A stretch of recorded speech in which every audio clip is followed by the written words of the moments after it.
but I love when the turbo does.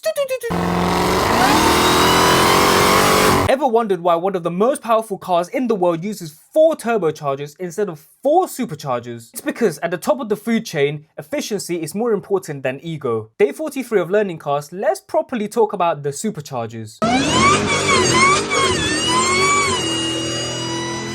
A supercharger is basically a power theft. It's bolted straight into the engine's crankshaft, so it steals up to 20% of your horsepower just to stay spinning. But bro, we gotta talk about the sound. That iconic supercharger whine isn't just for show. See, it's actually the sound of the straight cut gears and the heavy rotor spinning at a whopping 20,000 RPM, mashing the air into the engine so fast it literally screams. Why not 4 superchargers on the Bugatti? Because to make 1500 horsepower, a supercharger setup would get so hot that it would practically melt itself. Turbos stay cooler, they're lighter, and they're way better for the planet emissions. But here's the problem, turbos are free energy machines. They recycle your exhaust gas to go faster. This is why F1 hasn't used the traditional superchargers since the 1950s. Now you're probably thinking like, what about the lag? F1 actually solved this with a piece of space age tech called the MGU-H. Essentially was a tiny electric motor that spun the turbo instantly, giving that launch of a supercharger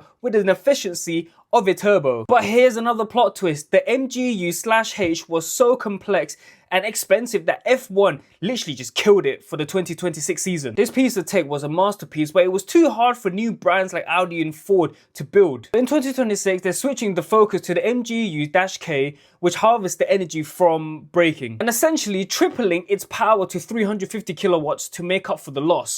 So even at the pinnacle of racing is moving away from complex tech to keep the sports alive. Damn, that was such a tangent. I have no idea if we're still even talking about superchargers anymore. To conclude, does this make you miss the simple raw scream of a superchargers, or are you team turbo for life? Let me know in the comments.